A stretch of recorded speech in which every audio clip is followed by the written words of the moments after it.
So far throughout this class, we've usually been looking at examples where I give you an example of an utterance and I say what it means, right? Or I say, if someone says this, it implicates that, right? If someone says this, what they really mean is that, right? So far, we've usually been assuming that for one utterance, there's one what is meant or one implicature.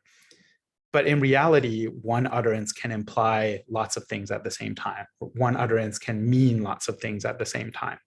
So I think it's not a very technical idea, but it's something important to understand for the next few modules that we're going to look at, where we will look at different implicatures of the same utterance.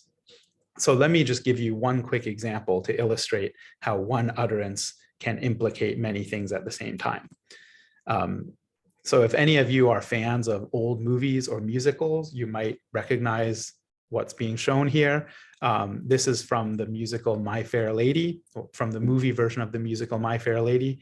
And this is a song where this guy in the hat, whose name is Freddie, he recently met this woman and is fallen in love with her. And now he's walking on her street and waiting outside the door to meet her for something, I don't remember.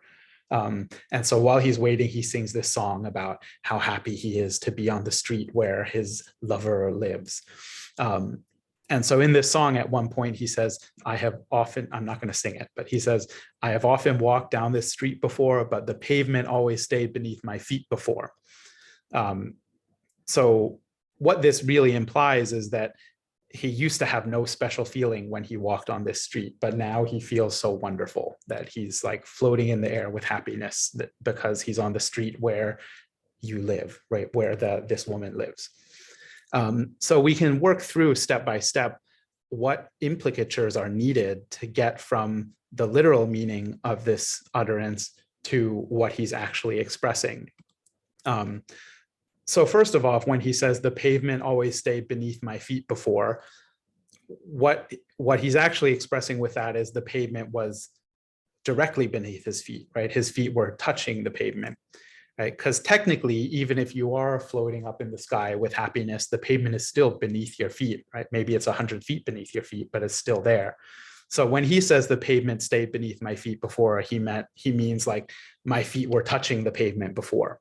Right. So that's one implicature or one extra bit of meaning that goes beyond the literal meaning of what he said.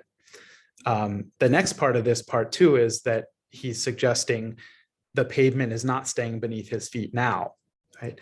He doesn't actually say that anywhere in this utterance. Right. He doesn't say he's floating in the sky now, but he says the pavement always stayed beneath my feet before. And because he's saying that, he's implying or he's implicating that the pavement is not staying beneath his feet now. Right?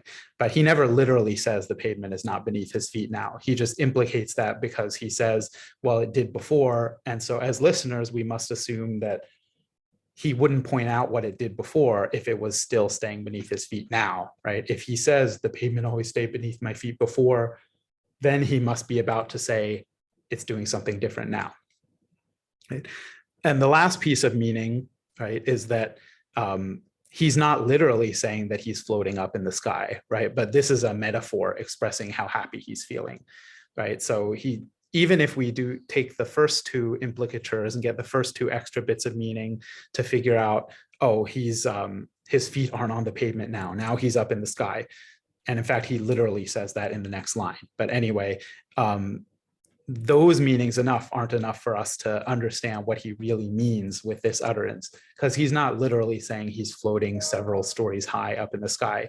What he really he is literally saying that, but that's not what he means, right? What he really means is he's so happy that he's floating up in the sky, and he's expressing that with a metaphor, right? So the purpose of this example is to show that one utterance can implicate multiple things, right? Or one utterance can have multiple different meanings that go above and beyond what was literally said.